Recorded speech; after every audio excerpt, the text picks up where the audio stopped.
So today I'm going to share with you our work over the past few years on designing systems to augment humans in robot-assisted surgery. And basically, when I started looking into this field several years ago, I was starting to learn some of statistics about the state of healthcare here, especially in surgery. So worldwide, there are around 230 million procedures that are being conducted. But the world is yet short of at least 140 million procedures. They are not simply being conducted because we don't have enough surgeons. And just think for a minute of this number: 140 million people. They need surgical intervention, but they don't find it. And even in places like the United States, where you think, okay, we do have lots of surgeons, it has been estimated that medical errors are the third leading cause of death.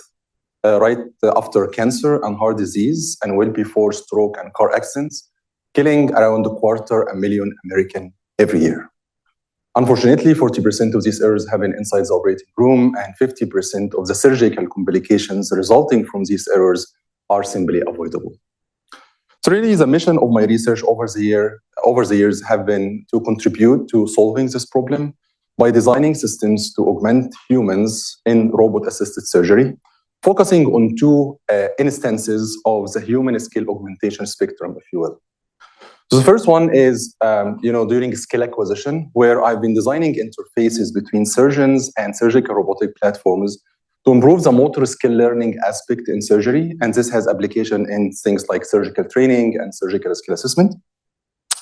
And the second instance is during task execution, where I've been designing autonomous systems to help surgeons in repetitive tasks such as suturing, so that they can focus on the more demanding ones.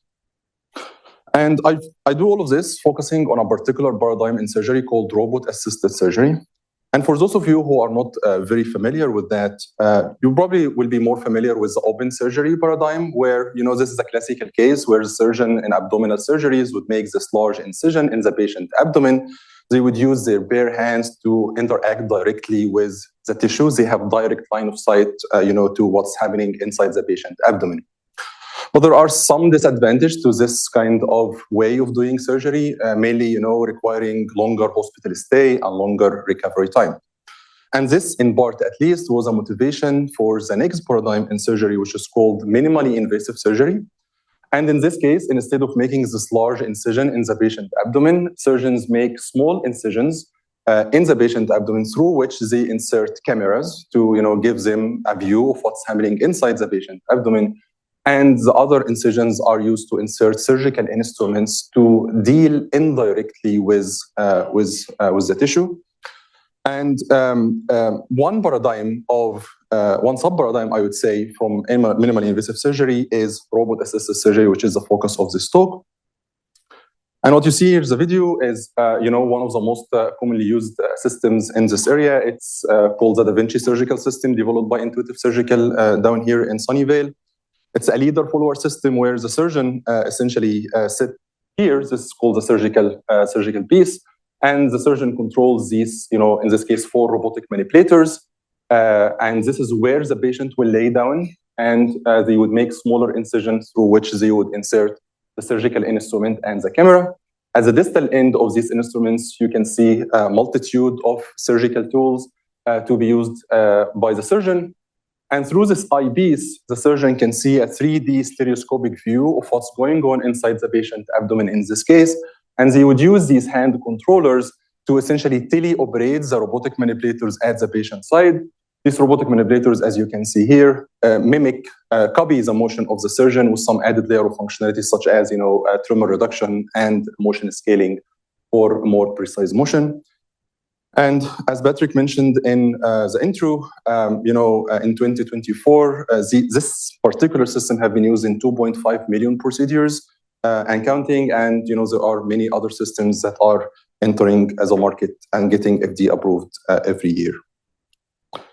And as you can guess, of course, this vast area of augmenting humans to essentially better use these systems is really not something new.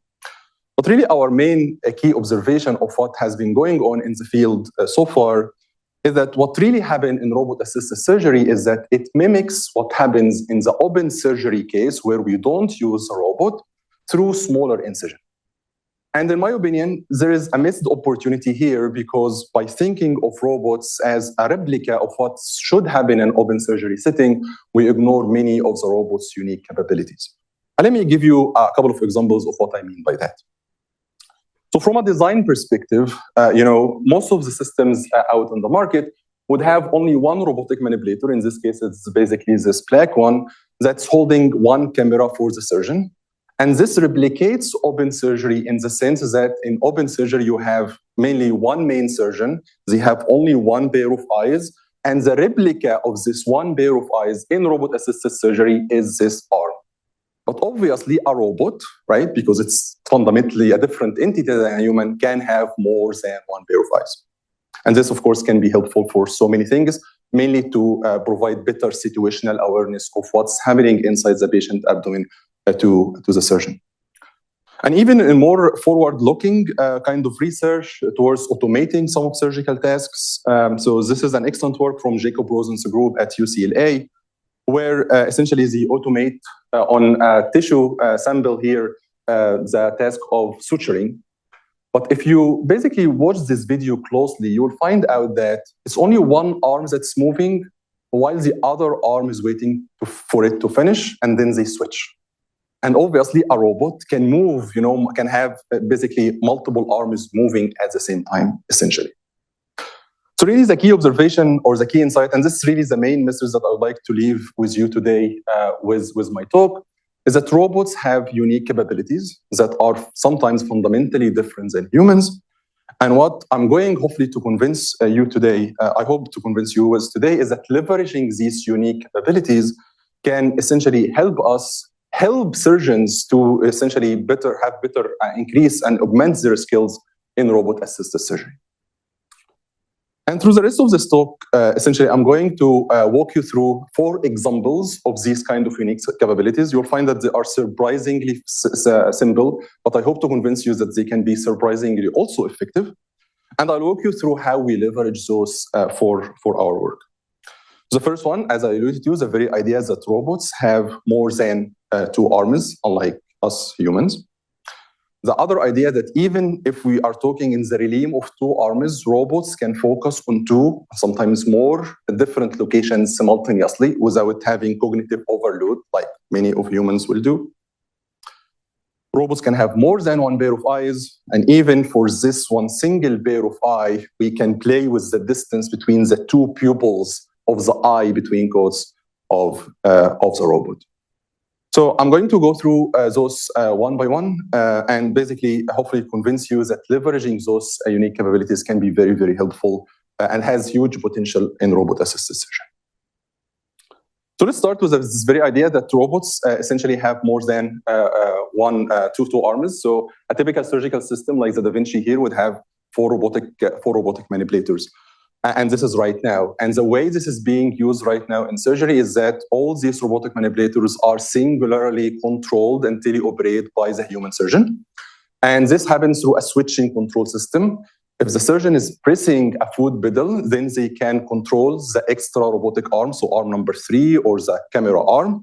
And if this foot pedal is unpressed, then essentially they will be controlling, in this case, maybe arm number 1 and arm number 2, holding their main surgical instruments. And I'm going to show you a video of how this is happening.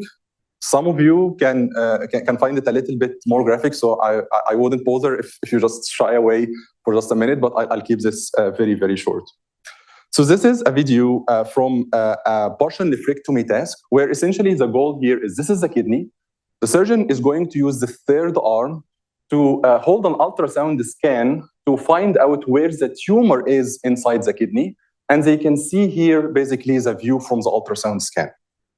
And you will see here, this is a prime example, a real-life example of using these kind of 4 robotic arms. So you will see here, this is one of the arms holding the ultrasound probe. So this is the 3rd arm holding it for the surgeon.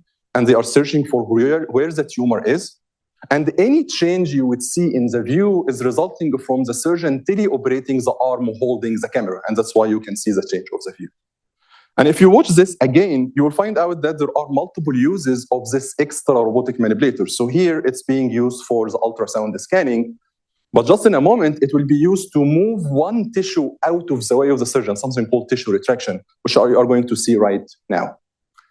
And the problem with this kind of switching back and forth when the surgeon is teleoperating everything is basically there are cases where you can find the robots outside the field of view of the surgeon. You can see them, and you can move them accidentally, and you can hit, nerves or structures that you shouldn't be essentially touching. And that's why, towards achieving this kind of, trilateral manipulation thing, we were thinking of, okay, how about for step number one, automating an extra robotic arm for the surgeon to do something useful, and then later on see how we can coordinate this motion with the rest of the teleoperated arm by the surgeon. And really, the ultimate goal here is to have a trilateral manipulation where a subset, maybe one or two arms, are teleoperated by the surgeon, just like the status quo, but then the third arm or the fourth arm or both are essentially autonomous, helping the surgeon so that they don't have to worry about controlling the third or the fourth arm at all. And we have, a multitude of work over this. And, broadly speaking, the tasks that are being performed by the third or the extra robotic arm can fall into two main categories. So the first one are tasks that require physical interaction with the tissue, just like what you saw in the video, where, surgeons can, do ultrasound scanning or do tissue retraction. And some other tasks where there's no requirement for this kind of physical interaction at all, such as obviously, moving the arm holding the camera for the surgeon. I'm going to focus more in this talk on the first part, which is, automating an extra robotic arm in tasks that require physical interaction with the tissue. And for this, our angle of attack here has been to essentially imagine how these systems are going to be deployed in the operating room. And obviously, in this scenario, these systems are going to deal with different tissue samples that has different stiffness levels. And hence, they would require to essentially apply different levels of forces based on how stiff the tissue they are dealing with is essentially. And obviously, if you apply too little force, for example, to do the grasping, you may not be able to do it correctly. And on the other hand, if you apply too much force, essentially you may tear the tissue apart, and this obviously is a dangerous thing that we don't want happen. So a fundamental aspect of our design of how we automate this extra robotic arm has been essentially this very idea that we want this system to be force aware. And to study this, we wanted to basically understand if we include forces in the design of these systems, what would be the benefits? This is basically the main research questions that we are asking here. And towards achieving this, we essentially studied one task as a case study. It's basically a autonomous tissue retraction task, where essentially we build this setup, where what you see here is this green thing represent a tissue, and the goal for this manipulator is to grasp this tissue and move it away to uncover the area underneath. And we placed underneath the setup a 6 degree of freedom force torque sensor that gives us forces and torques resulting from the interaction between the surgical instrument and the tissue.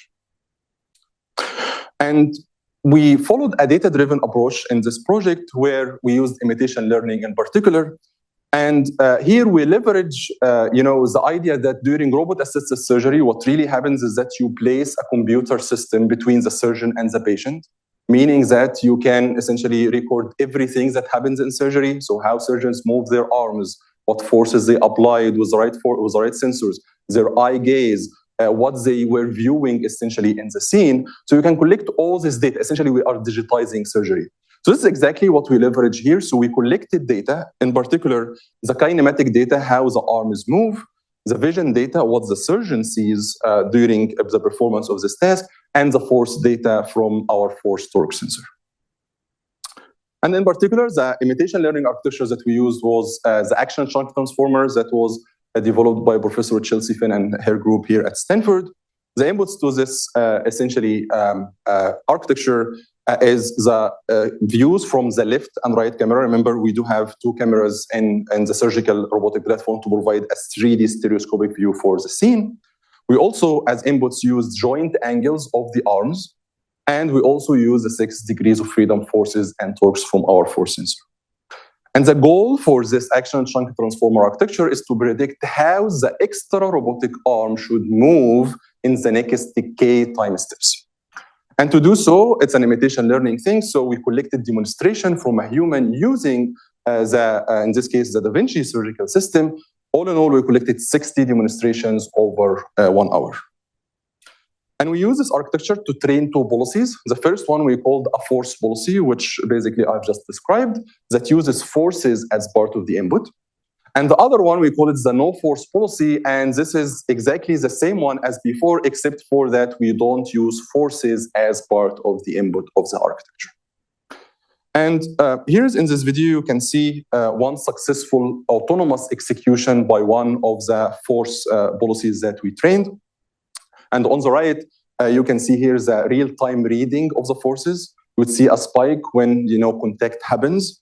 This when the arm is going to gently touch and grasp the tissue, as I hope you can see, and it uncovers the area underneath the tissue. All of this is autonomous in real time. So remember, the goal here is to quantify what are the benefits, right, of adding forces as we design these systems. So we looked into multiple metrics, I would say, and we compare between the force policy and the no force policy. So the first one, the obvious one, was we rolled out each of these 2 policies to perform the task autonomously 50 times. And we found out that the force policy is 3 times more successful than the no force policy on those 50 rollouts. But because we are, in a surgical application, we also looked at the forces, the applied forces by these 2 policies as they interact with the tissue during this autonomous execution. And we found out that on average, the force policy applied 62% less force compared with the no force policy. But also we looked at the force profile over time. We wanted to know which policy applies which forces most of the time, essentially. And what you can see from these figures, especially this one on the right, that the force policy applied, smaller values of forces, typically less than 1 Newton, more often, and the no force policy applied higher values of forces more often. So this is really a little bit of a fancy way of saying that the force policy was more gentle over time in its interaction with the tissue compared with the no force policy. So all of these results were just on the same tissue samples from which we collected data, for our imitation learning architecture. So another metric we were interested in is the generalization. So can this policy generalize to unseen tissue samples that has different stiffness levels?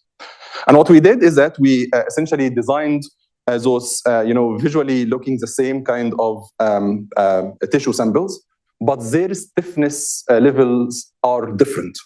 And we rolled the same policies, no bootstrapping, no post-training or anything, on those tissue samples, again, unseen tissue samples. And again, we found out that the force policy on the unseen tissue samples was 3.5 times more successful compared with the no force policy. And when we looked at the applied forces, we found out that the force policy on the unseen tissue sample, again, applied 10% less force compared with the no force policy. This is on average. And when it comes to how gentle these policies were, so we found out that also the force policy was more gentle on the unseen tissue samples compared with the no force policy. So really the main takeaway here is that based on these results, or these results suggests that compared with force agnostic systems, so systems that mostly use either the vision data and kinematic data only, but don't use force information, force-aware autonomous systems can be more successful in performing the tasks, can be more gentle with the tissue, and are more capable of generalizing this same behavior on unseen tissue samples compared with the force agnostic ones. But remember, our goal is to achieve this kind of three-handed manipulation. And really one fun way of thinking about this is, for this AI-generated image, if hypothetically speaking, we have a surgeon somewhere, and the surgeon has 3 arms. Do you think they would perform surgery the same way a normal two-handed surgeon will? Probably not. And there could be some benefits. And this is basically the motivation of doing this kind of trilateral thing. So the key idea here, based on what I've just described to you right now on automating this extra robotic arm, can we have this extra robotic arm working hand in hand with other teleoperated arms by the surgeon so that we can have a truly trilateral manipulation? And to do this again in a data-driven way, we needed to have a data collection system in the first place that allows having three arms moving at the same time. So to do this, basically what we did is that we updated the teleoperation system of the robotic platforms that we were using to literally allow having two humans to control three robotic arms at the same time. So you would have one human, just like how the surgeon is using these systems right now, controlling two arms with two hands. And then a second human would use this extra interface, this called the Phantom Omni device, basically a teleoperation interface that the second human can use to also move the third arm essentially at the same time. And we use a similar architecture, again, a variation of the action chunking transformer model. And the inputs to this model essentially are, in this case, the kinematic data of how these essentially three arms move at the same time, along with the vision data coming from the camera of the system. And this architecture can essentially have multiple levels of what it can predict. So at some level, it can predict the motion of only one robotic arm so that we can have one robotic arm autonomous and the other two teleoperated. But it can also automate, the second, two arms or even three arms essentially. And to me, this is the beauty of this setup of thinking about this issue. And basically to de-risk, and I would note this is still an ongoing work, to basically de-risk this idea, we started with a two-handed task, which is basically an object handover with two arms, where essentially we tried different variations of, left arm would be autonomous, right arm will be teleoperated, and they do handover together, or the two arms are being autonomous. And then we moved on and we tried this on a trilateral task where essentially we have three arms, and the goal of those three arms is to achieve, a pick and place task and move objects from one place to a common location. And I'm going to show you a video of how this looks like, at least till now.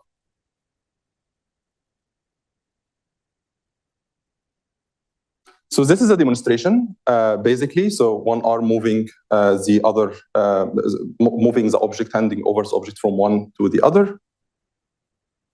And then here, two arms are autonomous.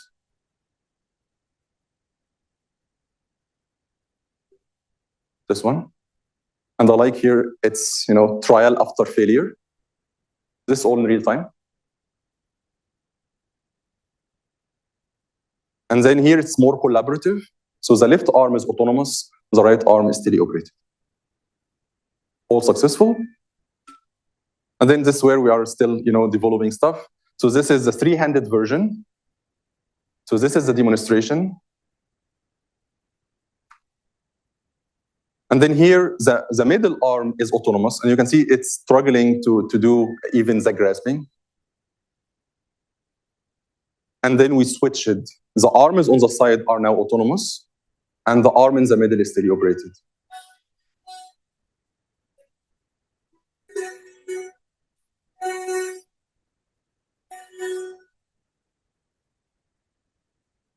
So I hope you get the idea now. So, and maybe some kudos to my colleague Shitan for the music. So really the way we think about this is basically it's like a ballet dancing. So you'll have essentially three ballerinas, right, dancing together in a coordinated way. So that's why this music was so appealing.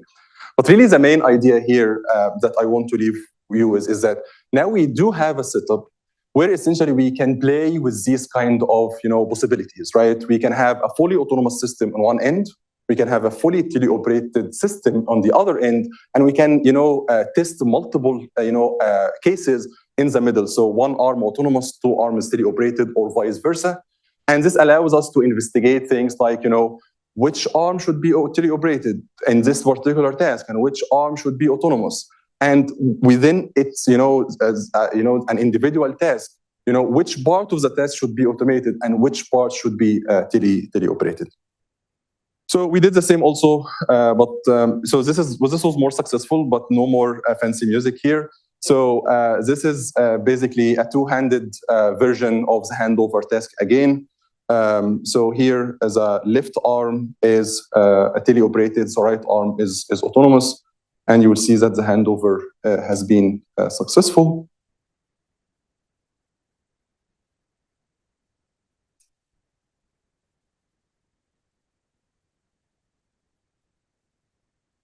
Very delicate. And then we did the same thing with a three-armed case. So here, the middle arm is tele-operated. The two arms on the side are autonomous. And the goal is to pick these three objects and place them into a common location, which is this, white bed. Also here, where it was successful.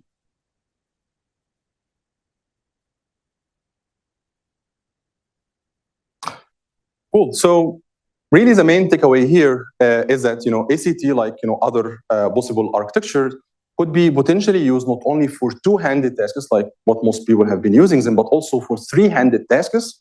And those three-handed tasks can be also collaborative. They don't have to be fully autonomous. And of course, ongoing work would be, just going to comparative analysis between the different cases of what to automate and what to tele-operate. And also maybe exploring also automating more complex versions of tasks, essentially with three hands. So by now you are starting getting, the idea that, just changing your perspectives, that robots are different than us, they have different capabilities than us, can allow us essentially to think of how we use them in a different way in robot-assisted surgery. So in the remaining time, I'm going to maybe share a couple of previous works that I was involved in, essentially for the other unique capabilities. So let's start with this very idea of robots focusing on two or more different locations at the same time. And usually in my talks, I start this part by asking you this question. Do you think you can focus on two different locations simultaneously, especially if you are doing something delicate, such as suturing? So before you jump into conclusion, I'd like you to just imagine trying this exercise with me. So imagine that, each one of you, in front of you, you have a tissue bed. And this tissue bed, just to make it easier, your goal is to, move a needle from one side of the wound to the other side of the wound. And just to make it easier, we identify for you where to insert the needle and where to get it. Okay? Now, what I'd like you to imagine is that you're holding two needles, one in each hand, and I'd like you to imagine just inserting those two needles in two different locations on the tissue bed in front of you. Go in a circular trajectory until essentially the needles come from the other side and just pick them up. No threads, just the needles, just to make it easier.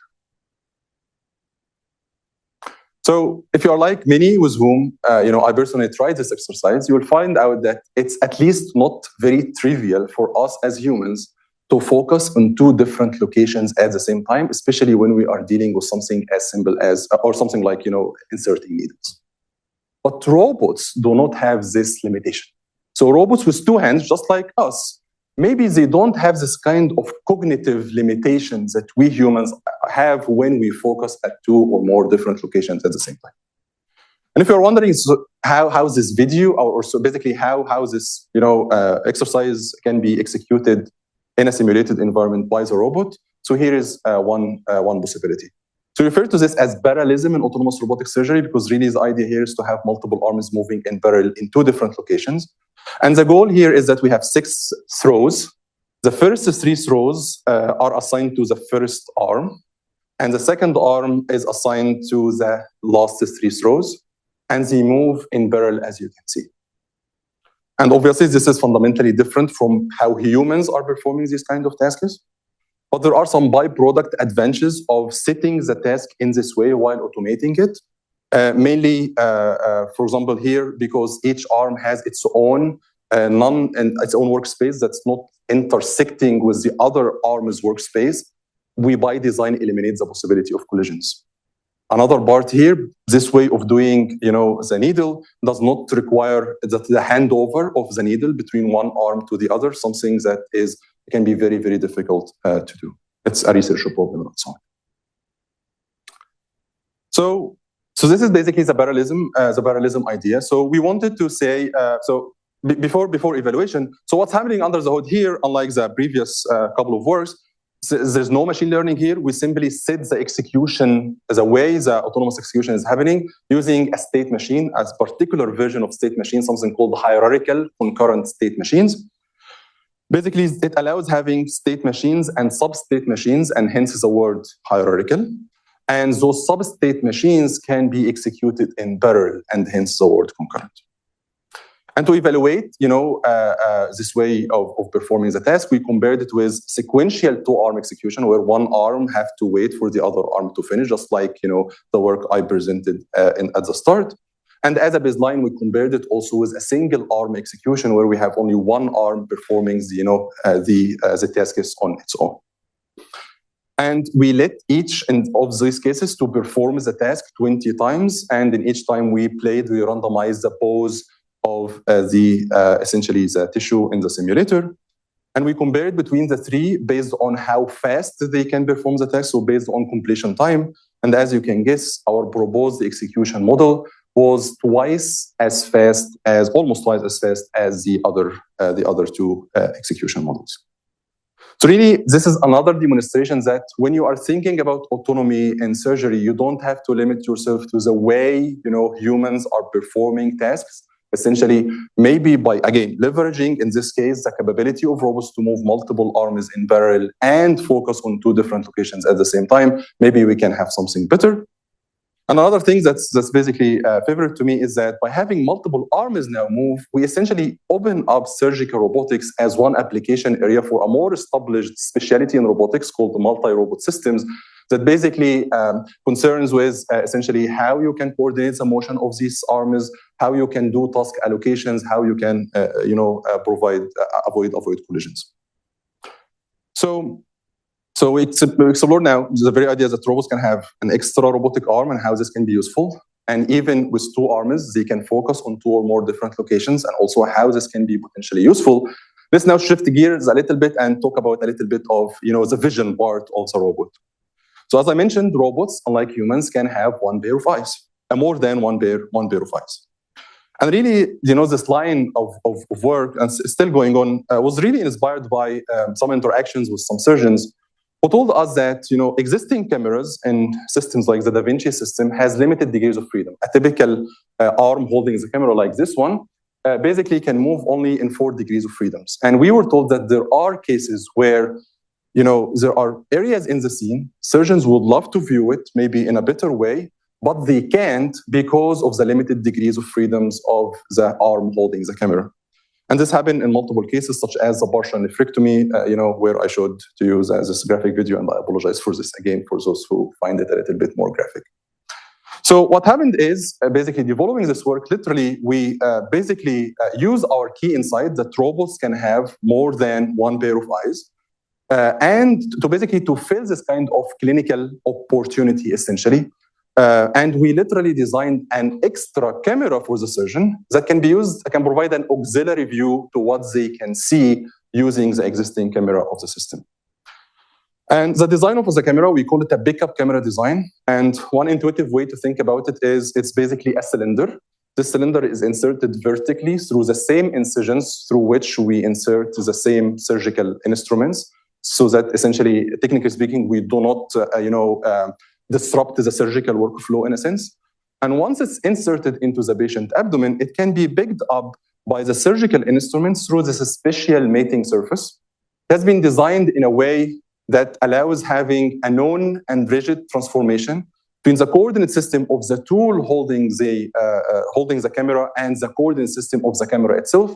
This is something very important to achieve hand-eye coordination between the view that you get from the auxiliary camera and how the motion look like with respect to this view. And on the side of the design, we do have 2 vision sensors. Those 2 vision sensors essentially are used to provide a 3D stereoscopic view of the scene. But of equal importance is that essentially a typical surgical instrument has 7 degrees of freedom. We lose one when this instrument holds the camera, but we are left with 6 degrees of freedoms, which provides 2 additional degrees of freedoms essentially to allow the surgeon to use this camera to view areas that are previously, without using this camera, were hard to see. And there are essentially a multitude, really, a line of work for using this camera. But maybe one thing that I want to highlight here is that now that we have essentially those 2 cameras, we can have a multi-camera, multi-view system in robot-assisted surgery, and this can be very useful in multiple applications, including in surgical training, which we examined in this study. So we conducted a user study comparing between a single view group and dual view group of the user of the system. And we applied this to a surgical training task called wire chaser task. The goal of this task is to move this ring from one side of the rail to the other, just like the task is you would see in a science world kind of museum for kids. And I can tell you it's very, very difficult. It's even more difficult with the robot. And the goal of it is to improve the maneuverability skills of surgeons when they are using the system. So the single view group were introduced to only the bigger view, which is the view coming from the original endoscope or the original camera of the surgical robotic platform. And the dual view group had this picture-in-picture view. The bigger view is the same as the single view group. And this smaller view comes from our pickup cameras that I just introduced. And just by looking at the bigger view alone, it's really hard to tell whether the ring is touching the rail or not. But if you look at the smaller picture view coming from our auxiliary camera, you can tell that you are not touching the rail, essentially. So we compared between the 2 groups. So basically, long story short, we found out that in this particular training task, the dual view group were essentially 35% more accurate. Here, accuracy measured in how many times the ring touches the rail or for how long. So they were essentially committed 35% less errors, and they were 25% faster on how fast they perform the task in a retention test. Again, demonstrating that it's not only helpful during execution, but also can be helpful during the skill acquisition phase as well. So now, maybe in the remaining 5 minutes or so, I can just walk you through another maybe corollary for using this camera, as it allows us to have adjustable interpupillary distance. And really, this line of work was inspired by very established findings in teleoperation research that suggests that if you are viewing a scene using 2 vision sensors, basically if you increase the distance between those 2 vision sensors, essentially you increase your perception of the scene, which essentially result in improvement in performance. So really, in the 90s, it has been shown that in a virtual alignment task, if you increase the baseline distance, the error in performing the task essentially decreases, of course, up to a point. And the same thing was demonstrated in a head-mounted display. So we're thinking, okay, can we achieve something like this also in surgery? Because depth perception is very important. Remember, surgeons do not have direct line of sight anymore. It has to go through a vision system. So a naive way of doing this is to say, okay, how about we pick up our, surgical robotic manipulators that's holding the camera for the surgeon. Basically, you can see here, these are the 2 vision sensors. They are at the distal end of the design. They call it, end-firing cameras. The current baseline distance, the distance between these 2 vision sensors is 5.5 millimeters. So how about we increase this? But increasing this would mean that we are increasing, the distal end of, this manipulator, which means that we would need larger incision through which we would insert it, right? And this defeats at least partially the very idea of minimally invasive surgery in the first place. We want to make, incisions smaller, not larger.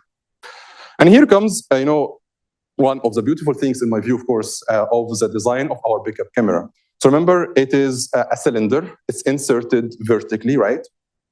So there's no need to increase incisions at all. But the great thing about it is that because it's a side-firing camera, we do have the vision sensors at the side of the camera design. We have ample space here and there, essentially, to move and play with the baseline distance of the 2 vision sensors. while keeping the minimal invasiveness of requirement in these surgeries. So we wanted to leverage this, and we designed an experimental study, a user study, to basically study the effect of playing with this baseline distance on depth perception when using these systems. And in doing so, we designed identical camera designs. They are identical except for the distance between the two vision sensors. So we used 10 millimeters, 15 millimeters, 20 millimeters, and 30 millimeters. These are the conditions essentially. And we asked our subjects to perform a depth ranking test. So we showed them essentially this view of multiple poles. They are of different lengths, and we asked them to give us a sequence from the shortest to the tallest. And the required precision here to get it right is 2.5 millimeters, which can be quite a challenge. And basically, they saw this view under the four conditions. Each subject has saw the view under these four conditions, and they came up each time with essentially their measure or their sequence, and we compared the sequence provided by the subjects with the ground truth sequence that we know using Hamming distance, which simply gives a score on how similar two sequences are. The lower the score, the better the performance. And the main result that we found was that essentially using 20 millimeters and 30 millimeters resulted in having the lowest scores, meaning essentially better performance, with in our particular setup, 20 millimeters being apparently the sweet spot. So why this would be useful? We think this would be useful because it provides an evidence, right, that can trigger a shift on the way we think about the design of these endoscopes or those cameras. Most of the cameras out there are end-firing cameras, and our results suggest that side-firing cameras also can be useful. And another thing, which I would personally love to capitalize on, is this idea of building, a dynamic or adaptive camera baseline, where instead of just having, a fixed baseline, we can basically make this dynamic by maybe instrumentalizing this somehow, and essentially playing with this baseline distance based on the surgeon's preference, based on things like how close or how far the cameras are from the surgical scene. So I hope by now, really the main message that I want to convey with you here, and thanks again very much for coming, is that when you change your perspective about how you see robots and you see them as different entities with different capabilities, I hope that I convinced you with these four examples that this can be very useful essentially in augmenting humans as they use these systems to save people's life. And with that, I would like to acknowledge all my collaborators and advisors, including my postdoc advisor here, Alison Okamura. Thank you very much. And of course, again, the HAI funding, along with other sources of funding that generously funded my research over the year. And I'd like to thank you very much and happy to take your questions. Thank you so much for the presentation. I have two quick questions. First of all, when you were talking about the force versus no force models, you show that the force model is more gentle.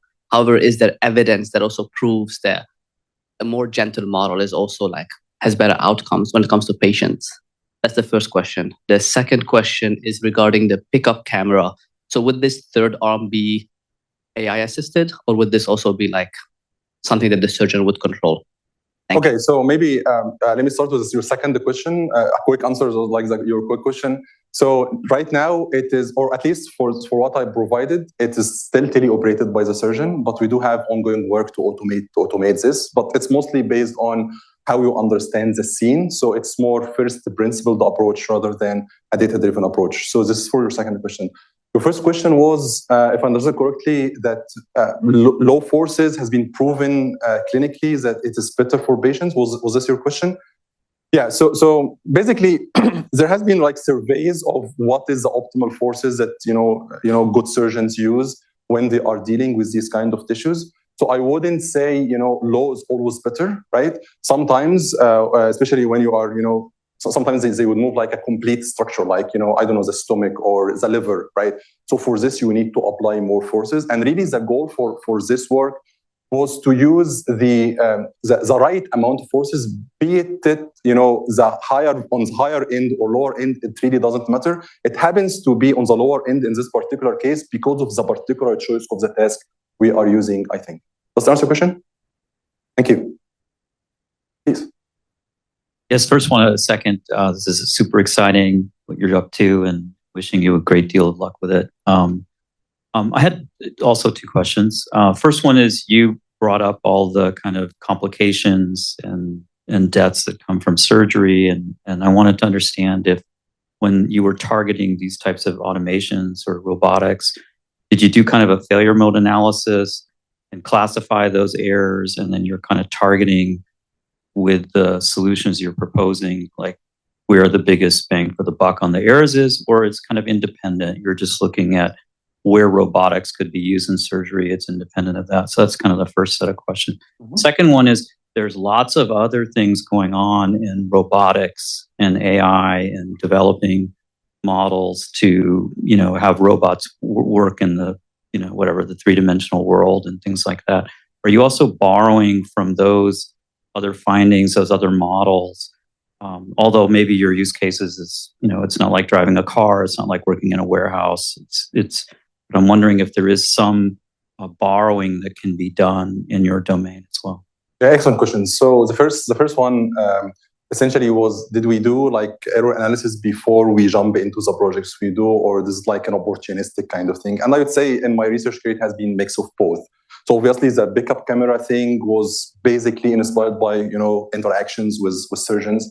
A couple of other works we had in surgical training during my PhD, at least, was also inspired by, going and seeing how they acquire skills. But some of this also was more of opportunistic, because I find out that, when there is also a beauty to tell surgeons, okay, here's another cool technology. This is what we think we can do with it. Do you think this can be useful? And this, under this, you can see, for example, the third arm kind of thing, or, the parallelism of it. So it has been basically a mix of both. So, and your second question was? Other. Yes. Automation with robotics. Yes. So obviously, I think this borrowing happens all the time. So obviously, action chunk transformers, for example, is an obvious case from a technical perspective. And even from a problem formulation perspective, Hari Asada at MIT, has his, lots of work about this kind of extra numerally limp, right? That can be helpful for, manufacturing. And I can see lots of parallels with this, kind of three-handed. So at least conceptually, this was inspiring to me to look into this. So it happens on multiple levels. Thanks, Alaa, for the great talk. Sorry, losing my voice. There's a lot of talk right now about fully autonomous surgery. You're mostly focusing on human augmentation. And recently, ARPA-H put out a call for proposals for fully autonomous. And I'd like to get your take on full autonomy versus augmentation. Like, what should we really be doing? Yeah, okay. So I think of this in a time frame. So to me, just having so many conversations, I think now is the time to do the human augmentation. And basically for me, simple and obvious reasons. Number one is, I don't think we do have the full, capabilities when it comes to autonomy yet. I mean, we can reference what happens to Waymo, for example, when there was cutout in SF. And, this is not like surgery, right? You still have, roads, and you still have, rules to follow in surgery. This is not very well structured, right? And the second thing that motivates doing human augmentation right now is that we want to gain the surgeon's trust. Because obviously surgeons were held liable regardless of whatever technologies they are using, right? And there are surgeons, as you already know, right, that can be very enthusiastic about this technology, but some others, think that it is not, useful at all. And to me, the way to gain the trust of a critical mass of the surgical community is to do things like, automating the camera for them, that they think that it is useful, that we can commercialize, add to, existing systems. And then I think this kind of trust would allow them, okay, let's go and maybe explore and be a little bit more, I would say, risky in the way we are doing things. Does that make sense? I'm going to speak from patient's perspective. So from from a surgeon or technologist perspective, all of these are very cool tools. What is your communication strategy to gain patient trust and also informed consent? Yeah, that's a great question. That's a great question. So to me, the way I think it, I can think of this on multiple levels. I was told by many surgeons that patients actually, just because of what they heard in the media, they would actually ask if they can be operated on using the robot, even if the procedure itself does not require having the robot at all. And I think this is a kind of feedback loop, right? When you see this kind of headlines, right, in the media outlets about this autonomous surgeon that's going to take your job or operate on you in the next 5 years or so.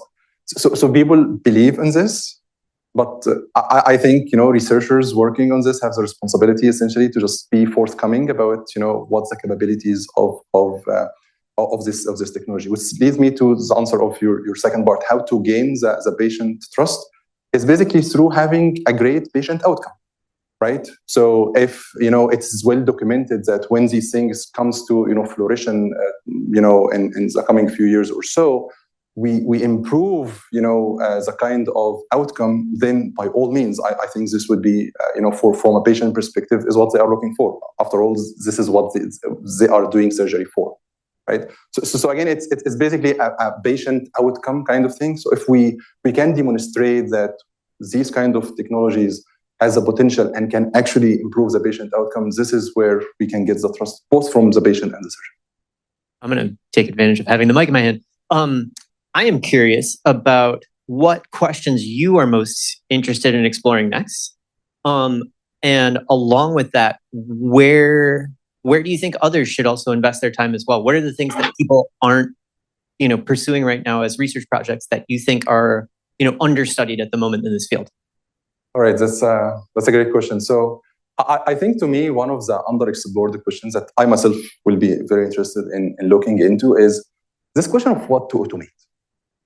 So in the first place, so right now, if you look in the literature, it's basically, I don't know, a dozen or so of tasks that people are, investing in. But I think there could be maybe another way to explore this. Maybe we can go as engineers and watch surgeons and observe and talk to them over a long period of time and just, get a feeling of where the opportunities are, what task is essentially to automate. So I think this would be one thing.